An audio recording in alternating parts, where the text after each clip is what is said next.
I believe they're coming in as like the top seed in this one, or one of the top seeds at least, just based off of points. It looks like it was Quest that actually had the most DPC points, but Entity was third. Do not want to drop down to the lower brackets so early on in these qualifiers.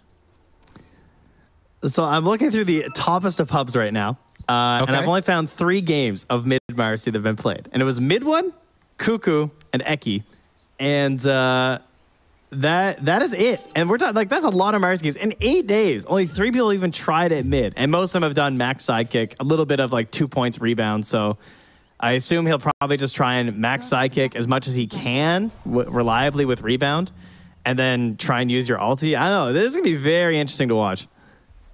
Yeah. Obviously a hero that can get out there and make a bunch of moves around the map. 100-second cooldown on that unleash. We've also seen the supports run in and take towers with it. But stepping forward, Stormstormer in kind of no man's land. They have him there. The Wave of Terror to open, disposed to start, and trying to find this kill. That's big. GH going to draw first blood against Stormstormer. We'll see if that ends up coming back to haunt Mikey at all, taking that early point and dispose. But I got the kill on his totally fine, because I think you use it in the lane too for like the range creeps and stuff, so it doesn't even matter. It's like value. Big. The biggest of value. Mikey definitely has been very much the one just stepping forward as he just walks up, disposes Stormstormer, and starts punching him. Man, that's pretty gnarly. Just has a bunch of freaking branches and punching the Invoker in the face. Well, we'll see if they take a quick one here. Oh, what a beautiful first Fatal Bonds up top here from Fishman. This spell been so incredible ever since they made it enemies 6 level 1. It used to be horrendous. It used to be like 3 level 1 or something. I think it went 3, 4, 5, 6, and you had to like wait till max level.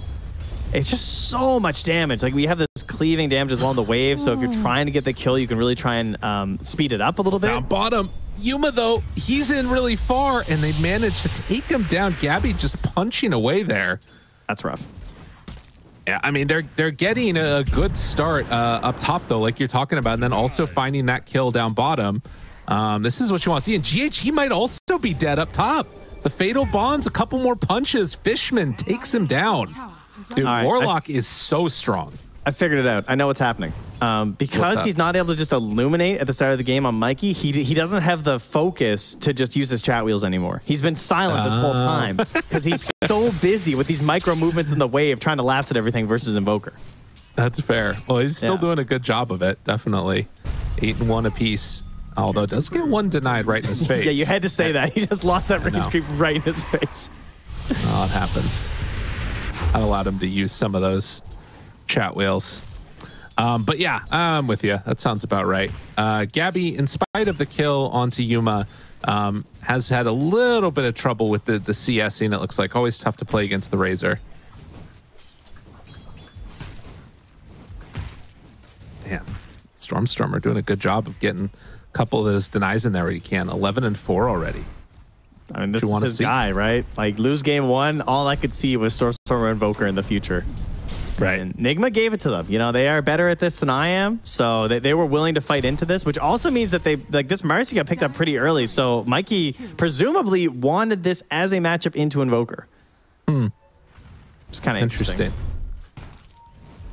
I guess, I mean, he is going to be able to get on top of him likely in that sort of mid-game scenario and just start punching, which feels interesting to me. And actually, even starting right now, a little dispose, a couple more hits. Mikey with the water rune in tow is going to be fine. But Stormstormer taking a lot of harassment. Yeah, of course, ever since the nerf of BKB, there's not that many mids, I would say, that want to rush it and feel super happy about it. I feel like Primal Beast is the one that really sticks out. And Marcy should be another one, theoretically, that is pretty happy with an earlier BKB. So that could be part of it. My God, damage down bottom, though.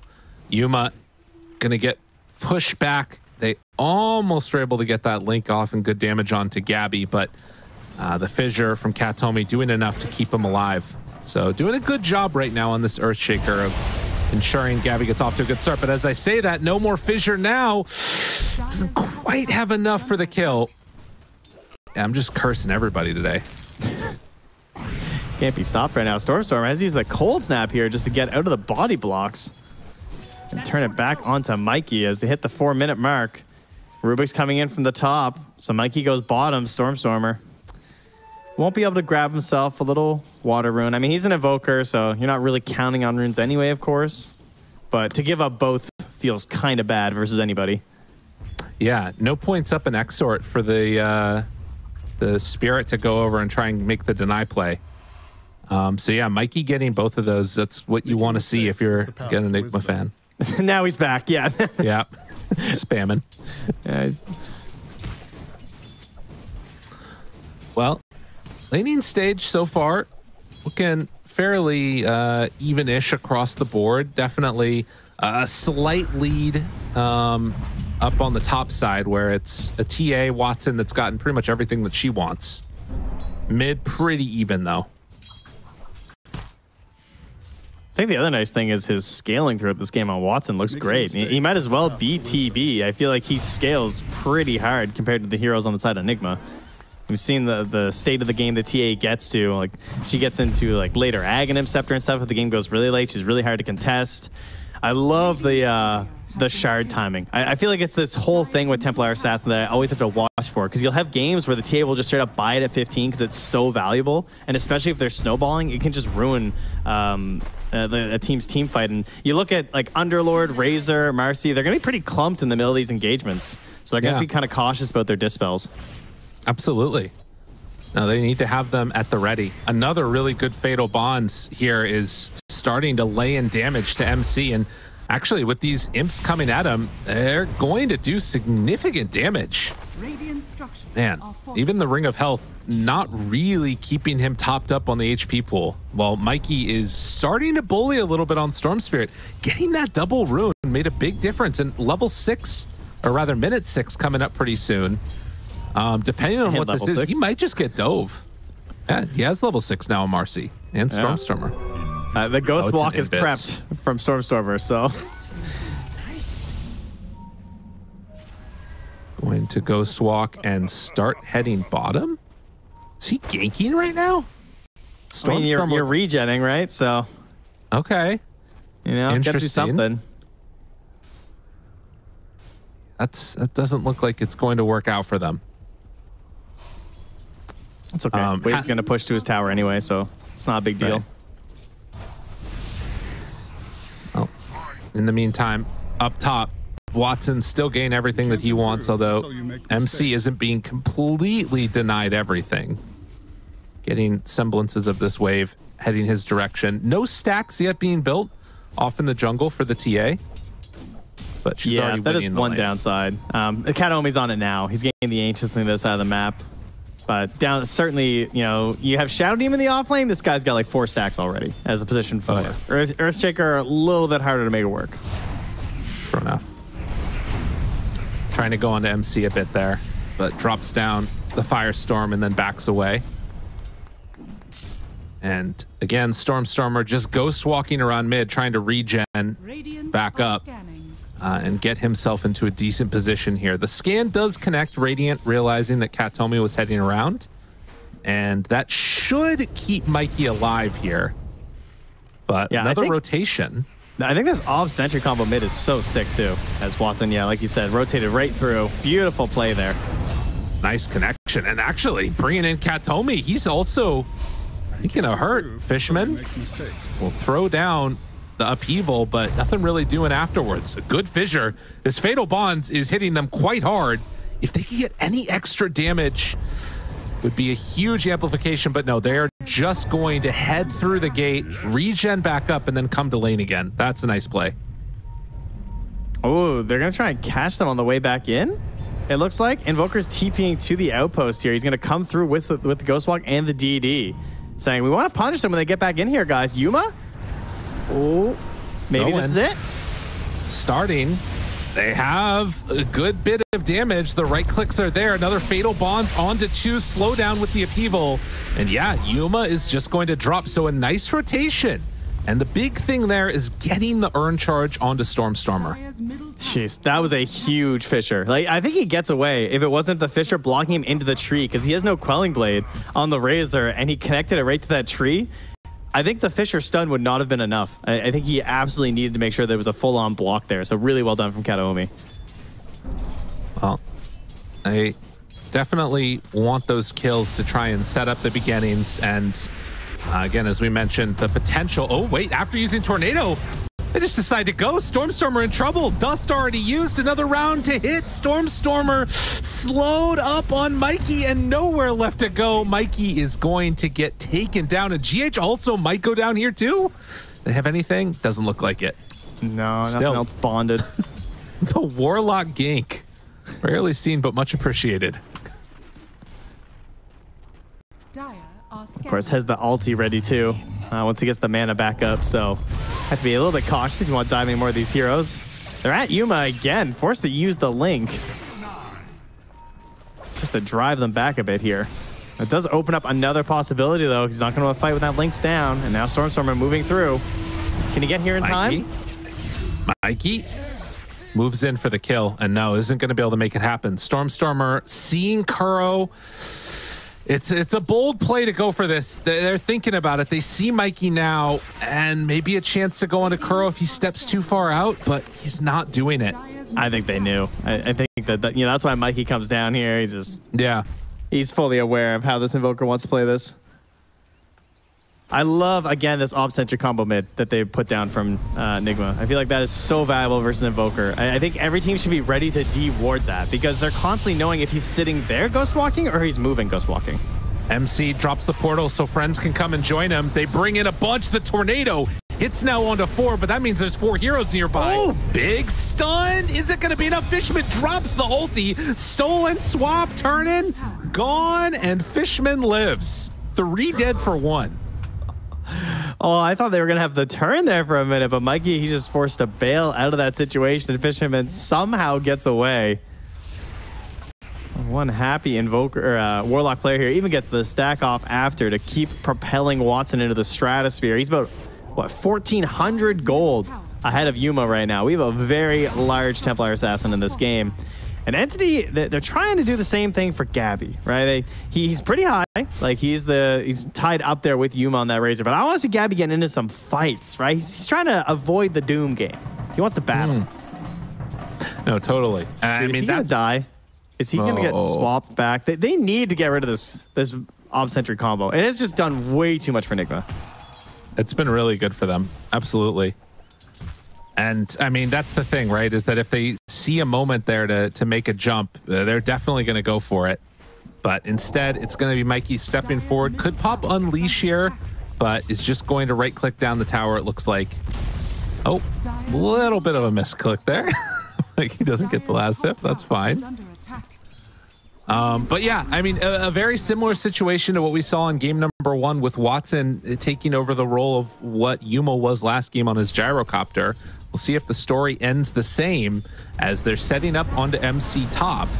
Another Tornado combination with the Cold Snap. MC is very tanky with the Vanguard, but the slows eventually might do their work. Stolen Fissure from GH, and now Mikey shows up. The jump forward, the catch onto both with the dispose and the kill. Kuro takes him down, finds Fishman. Gabby shows up. I don't know if you want to brawl right now, although with Watson nearby, that might be enough. Kuro in trouble, ends up going down. Another jump forward, but it's not going to make the difference. Watson, can he take down Mikey? Meld Strike 1, slowing down GH. Fissure still a little ways away. In the end, it's a 2 for 2. And I mean, you can see what's really interesting about Mikey's build too. So talk about how like some people have tried the Marcy mid, but they're still going sidekick. But he's essentially playing puck. Like he's jumping in and doing a double nuke and then kind of jumping back out with this max level rebound. Because like currently Marcy is pretty committal on the rebound because you tend to have lower levels at the earlier parts of the game because you're maxing sidekick. Most Marcys only ever go to 2 points, if anything, not 4. Gabby, oh, that ulti hurts. Oh, saved! Get out of there. He's away. And the gate down on the low ground. Not quite going to connect the way they wanted that one to. But yeah, would have been big. Now Mikey in mid. Stormstormer tried to get the dispose, but couldn't quite make it happen. GH having this fissure stolen is a problem. He is already starting to do some good things around the map with this. Kuro finds Gabby. Gabby sticking around too long, but didn't get the swap off, got fogged. Oh, that would have been huge. GH wants to chase this, but isn't going to quite be able to catch up, it looks like. Instead, they're going to run through and try and steal Wisdom Rune. They're going to find the stack that is being built. Mikey doesn't quite get high ground, but they will find him. Pull him back in. Mikey's stuck. Ancient's help. And Ancient's helping. The Echo Slam turn on a Kuro, and then the deny. Oh my God, it's gone terribly. I got to get out of here. Mikey slowed. This was not the way it was supposed to go. Will he get denied too? The Ancients, they get involved, and they take them both down. These guys are a menace. He's Ancient stack. My God. Listen, I've been saying, since Ancients got levels and they can level up, you know, they should level up if they kill someone.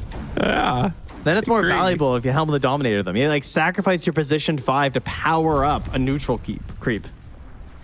It's like back in, you know, when this was an RTS game, you would get creeps or, you know, Marines in StarCraft with a kill number on them. I want to see the kill number on those neutrals. All right, well, 6 to 10, 2K gold lead. Yeah, a bit tough there to lose the enemy mid to a neutral, but at least your Shaker also denied himself. Obviously, Mikey very happy that he managed to get away with that and didn't give up too much there to the enemy team. As he bottles up a shield room. It is funny when he uses Unleash, though, and he's just like tickling the enemies right now. It is not very threatening. No, he does not have the damage that he needs. But all in good time, I'm sure.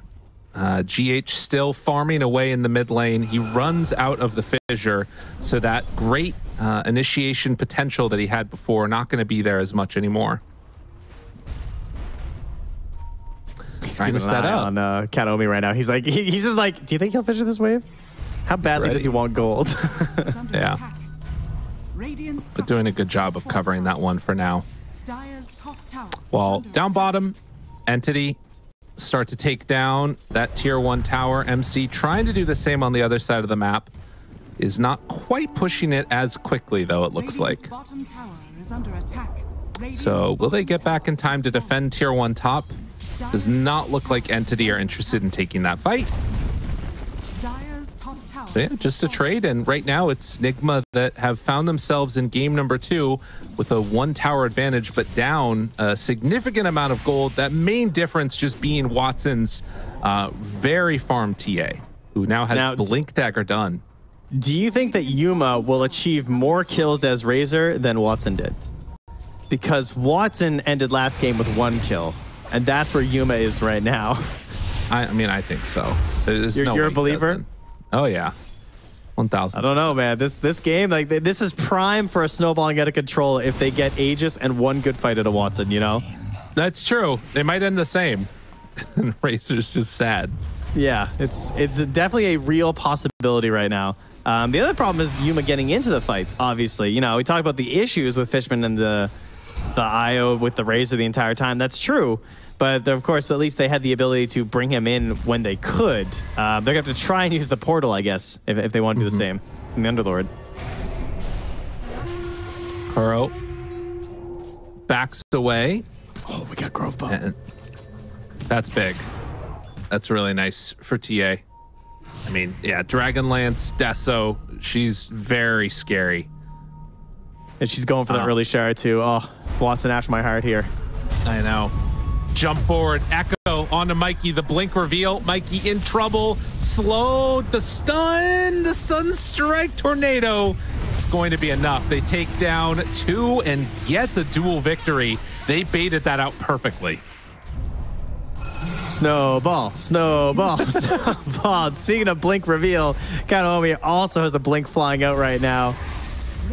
Gabby looking for a little bit more here, sends Kuro running away there, but they're just looking for Aegis. It's going to be 20 minutes here pretty soon, so they can start making their way down towards bottom. You farm your way there as TA, take these camps, take the Ancients, go for Roche for 20 minutes as it rotates down bot. The answers, MC, he has the pipe, he also has the mech. So they have some counter to this overwhelming team fight, but they didn't really have to use all too much, right? Like Echo, kind of whatever, but they're still holding the golems. And it's going to be very hard to contest Roche while those are up. Yeah, I completely agree. It's a really scary situation, too, because Watson is just going to take any objective so fast. Like, there's no way that you can get there in time for Nigma to come and contest, because it's not just TA with Deso with a couple charges on him. It's also Invoker with now 7 points in Wex for Alacrity with a TA. So maximum attack speed coming out, being given over by the Invoker. Yeah, plus, Stormstormer, he currently has Boost of Travel. He has his Urn with a couple charges, and now he has these traps that are still around the map. Like, there's some up top, there's some in mid, and of course, they're silencing now. So it kind of opens up these little gank opportunities for Stormstormer that weren't necessarily there before. It's not just an individual shard on the TA. Oh, Entity, they're trying to get active and fight, and in the meantime, they almost caught Gabby up top. Under ward two. Still chasing, hunting. They want to get him, but the TPs are coming in from the rest of the team, and now the decision to turn and fight. Again, you got to be careful. Fighting into Golem here is really scary.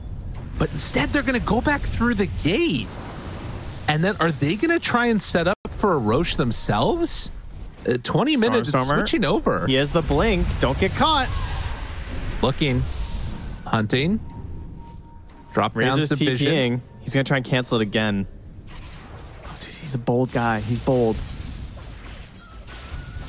They're moving through. Fishman, Gabby, Katomi, all heading together. Oh, Katomi's looking for the dunk. They scan behind. They know everybody else is right over there. And starting off, MC getting hit. The wraparound is here, though. It could be devastating. Fisher out. The Golem onto two. The duel. Will it be enough? Swapping him back and away. They've already used a lot of their spells. Dude, this is holding dunk. It's going to be enough to get him caught. He's not even worried. Yeah, they are just going to catch them all. So 3 down and Entity into Roche if they feel so inclined.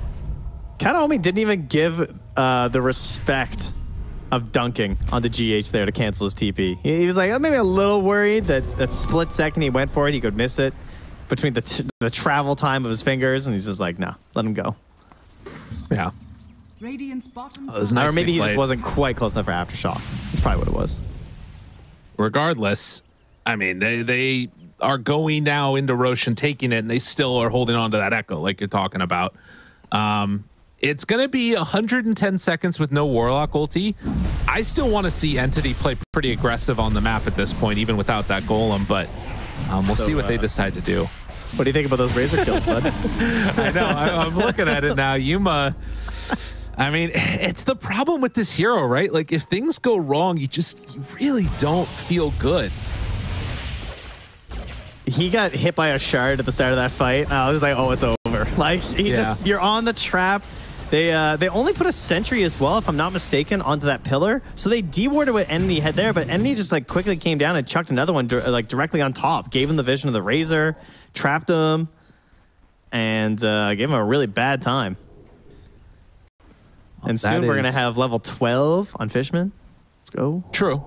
Yeah, he's already a monster, and just making those golems that much more annoying to play against. They did get the shard onto Kuro. That's a pretty big one for them, I feel like. Yeah. Getting a random magic missile stun is going to be nice, but I mean, this definitely, like you talked about, it feels like it's snowball TA territory. All right, so how do you not let that happen? How do you, all right, first off, do you want to even try and fight this Aegis? I feel like that's probably not the way to go about it.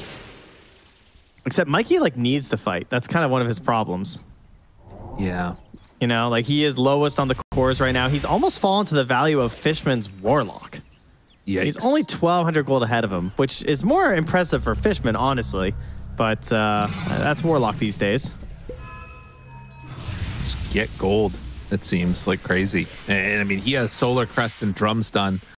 I mean, if they're not fighting right now with Mikey having a DD rune and BKB up, then I don't think that they're fighting, just in general. And that's now Golem back up too. It's just delay as much as possible time, it feels like. And MC taking the most dangerous farm on the map right now, has Greaves done along with Pipe, and is just going to try and shove out these waves.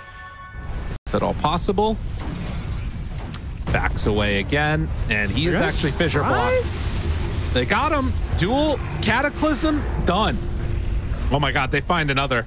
GH in trouble. Doesn't have anywhere left to go. Stolen Refraction, but it's only going to last him a moment. An easy double kill. Snowball. Snowball. No kills Razor. He's almost got Manta. And by almost, I mean it's still pretty far away because he wants the BKB first. So never mind. Okay.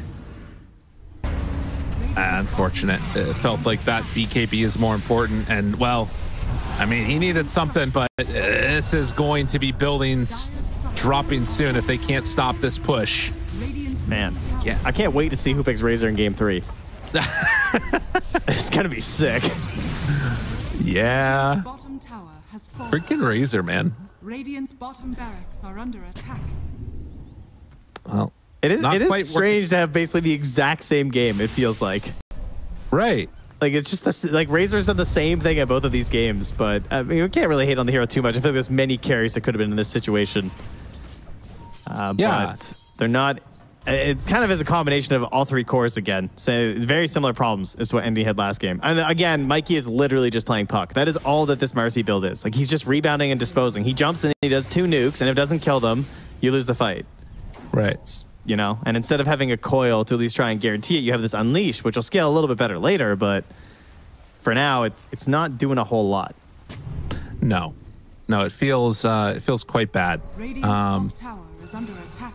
And I mean, again, they haven't really been able to take a consistent fight since you know, a couple of those ones lost early on.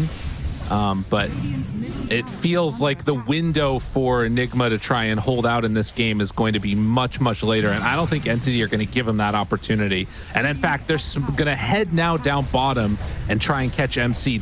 He's right under a ward. Yeah. This should be easy. We're talking about how like Stormstorm used to play this hero all the time anyway. This is how he always played Invoker. I feel like the new version of Invoker is great for him. He's always been a very stocky Invoker. He's less of a like, oh, I'm going for the Omega teamfight refresher build. He can do all that stuff, but he's someone who's really good at pushing the hero individually around the map. So new Invoker should be pretty cool for him. Interesting. They didn't want to reveal. They find MC again, but a little bit afraid of the backup that could come from Nigma with the swap coming from Kuro. So they bring everybody bottom, but don't go in for a fight. And then actually, Top's hitting though. Instead, it's Mikey that's down here all alone. I don't know. He just thought that they could wrap around maybe, but that did not work at all. They were trying to set up, yeah. They were going for like a smoke play as well. He was hoping he would jump in behind, but it's because Entity, like much like last game where they were forced to jump on the Earth Spirit because they were so far behind and it went poorly for them. There's a reason they're only showing MC, and they know that on Entity. They're like, we're not going to hard commit. The last time they hard commit was because they knew they could get a Fissure block and guaranteed Sunstrike, and he got annihilated by that. But this time, they're just like, it's chill. We'll just wait. Catapults are hitting the top tower while all that was going on, and now they just immediately go back bottom. Looking for a swap play to start, but then the blink out, BKB after, Kuro dead. So the hits come through. Yuma forced to pop that BKB, but it's overwhelming physical damage coming from Watson. It's a BKB to run away. He tried to deny off a trap and hit him on the way out of the Razor. I love how TAs have that now. Oh, yeah. That's a full Daedalus done on Watson. And, I mean, right now, they've got to be feeling good. They've made some adjustments. The gyrocopter no longer in the game has set Entity up for success. And off the back of this Stormer Invoker, they're getting everything that they need. Get it, Golem.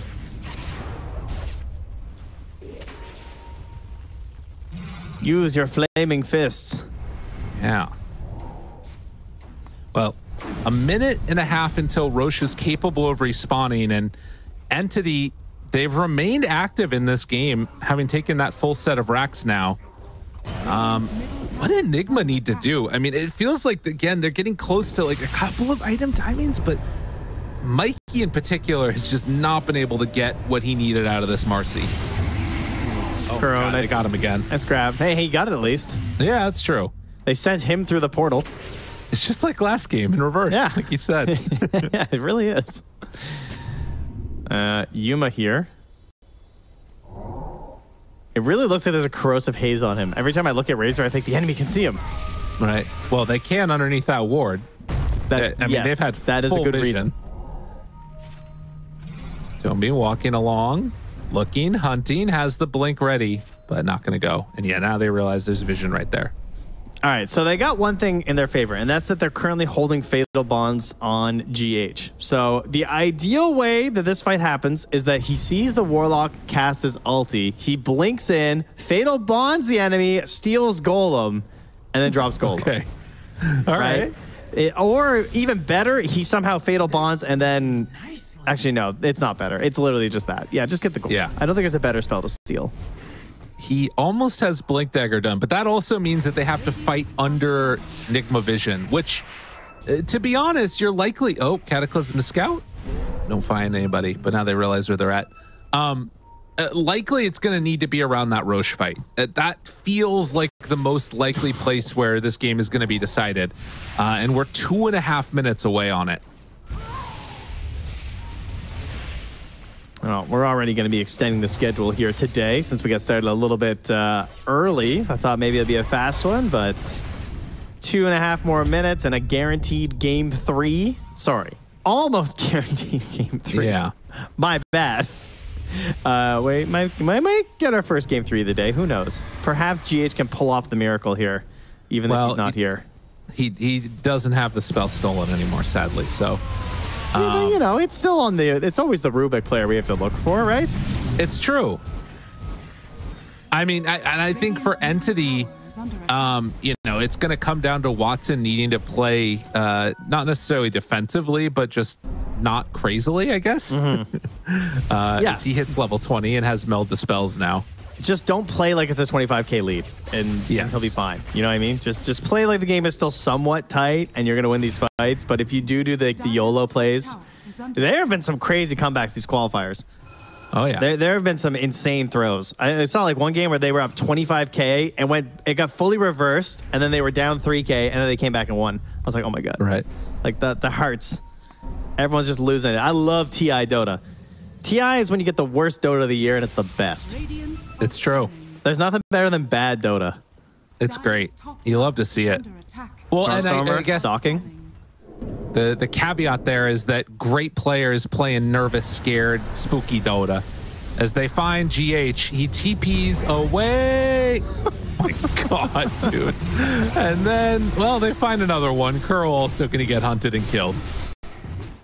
I was like, is he going to get out? And then the Cataclysm dropped. It actually does more than his health. It does 1,330 if he gets hit by both, and he only has 1,226 HP. Time to buy a bracer. Get some more blood grenades in there. Yeah, there you go.